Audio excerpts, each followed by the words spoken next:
Bonjour les excellents, aujourd'hui on continue nos révisions pour l'épreuve pratique du bac NSI 2023 avec l'épreuve numéro 8. Allez, c'est parti.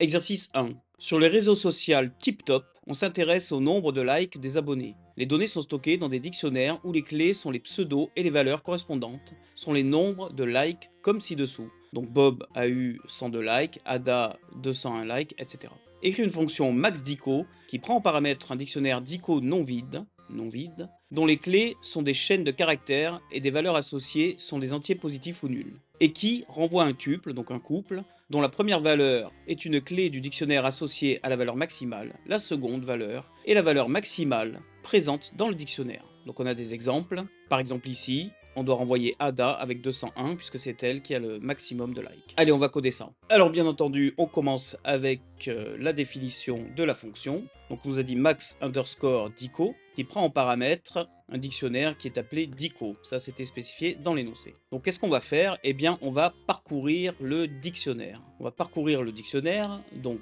for clé in dico, voilà, mais bien entendu on doit stocker quelque part les informations que l'on va return à la fin. Donc on va rajouter deux variables, une variable maxLike que l'on va initialiser à quelle valeur? Eh bien peut-être que maxLike ce sera finalement la valeur associée à la première clé du dictionnaire dico, mais la première clé on ne sait pas comment elle s'appelle, donc on n'y a pas vraiment accès. Alors ce qu'on va faire c'est qu'on va dire que maxLike, puisque les likes sont des entiers positifs ou nuls, on va l'initialiser à -1. Et max clé, on aurait pu mettre max nom, on va l'initialiser à une chaîne vide. Voilà. Alors for clé indico, qu'est-ce qu'on va faire? Eh bien, déjà, si maxLike est égal à -1, ou si finalement dico crochet clé est strictement supérieur à maxLike, eh bien c'est que soit maxLike on n'a pour l'instant rien trouvé, donc on va l'initialiser à la valeur qu'on est en train de regarder, soit on vient de trouver une clé qui a plus de likes que ce qu'on avait précédemment stocké dans maxLike,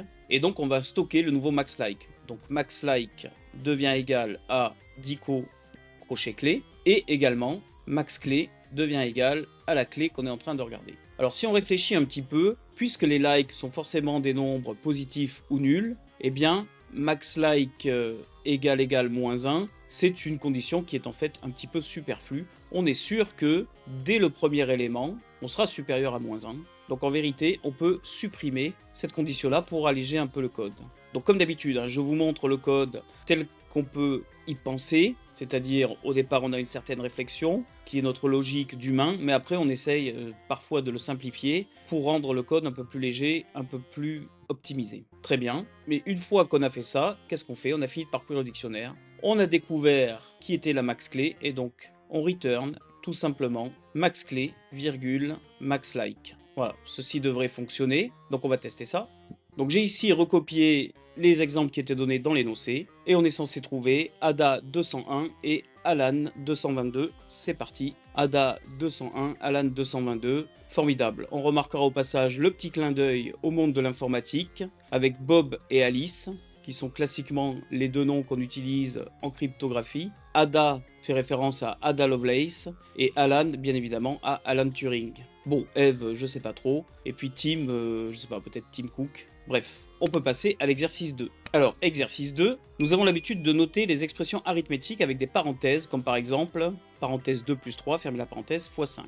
Il existe une notation, utilisée par certaines calculatrices, appelée notation postfixe, qui n'utilise pas de parenthèse. L'expression arithmétique précédente est alors obtenue en saisissant successivement 2, puis 3, puis l'opérateur plus, et enfin 5 et l'opérateur fois. On modélise cette saisie par 2, 3, opérateur plus, 5, opérateur multiplié. Cette notation est également appelée notation polonaise inversée dans certaines calculatrices, notamment les calculatrices HP. Autre exemple, la notation postfixe de 3 fois 2 plus 5 est modélisée par le tableau. On met 3, on met 2, puis fois, et enfin 5 et plus. D'une manière générale, la valeur associée à une expression arithmétique en notation postfixe est déterminée à l'aide d'une pile en parcourant l'expression arithmétique de gauche à droite de la façon suivante. Si l'élément parcouru est un nombre, on le place au sommet de la pile. Si l'élément parcouru est un opérateur, on récupère les deux éléments situés au sommet de la pile et on leur applique l'opérateur. On place alors le résultat au sommet de la pile.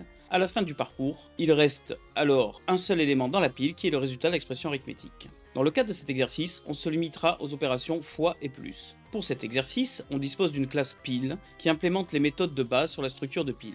Complétez le script de la fonction eval_expression qui reçoit en paramètre une liste Python représentant la notation postfixe d'une expression arithmétique et qui renvoie sa valeur associée. Donc on a ici le code qu'on doit compléter et comme d'habitude un exemple pour tester notre code. Alors j'ai recopié ici le code de la fonction qui était donnée dans l'énoncé. Donc on a d'abord la classe pile pour pouvoir manipuler les piles dans lesquelles normalement il n'y a rien à compléter, puis l'expression eval_expression qui prend en argument donc le tableau tab.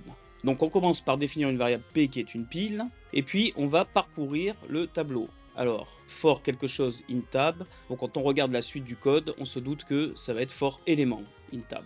Donc on va écrire ici élément, voilà. Si élément est différent de l'opérateur plus, et que élément est différent de l'opérateur multiplié, dans ce cas-là, on empile l'élément. Pourquoi? Parce que ça veut dire qu'on a ici un chiffre.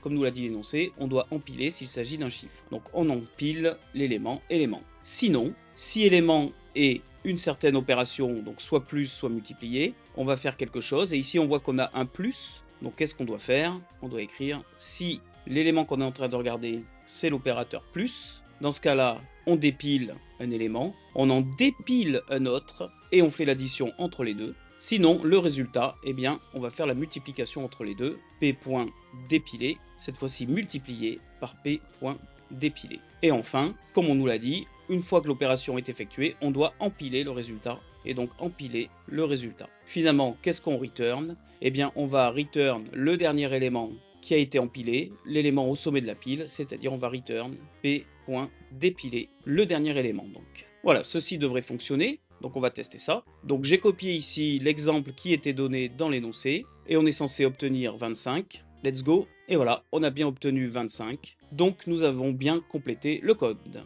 Ceci termine cette question et cet exercice. Je te rappelle que toute cette semaine encore, comme la semaine dernière, on révise ensemble le bac NSI épreuve pratique 2023, ici sur YouTube, mais également sur ma chaîne TikTok. Alors rejoins-moi également sur TikTok. Puisque tu as aimé cette vidéo, je te mets ici la playlist correspondante et un lien vers une autre vidéo qui devrait t'intéresser. Pour te dépasser dans n'importe quelle matière scientifique, abonne-toi et prends un cours particulier à distance avec moi, tu vas exploser ta moyenne. Et n'oublie pas, pour devenir excellent, c'est Lucien Prof.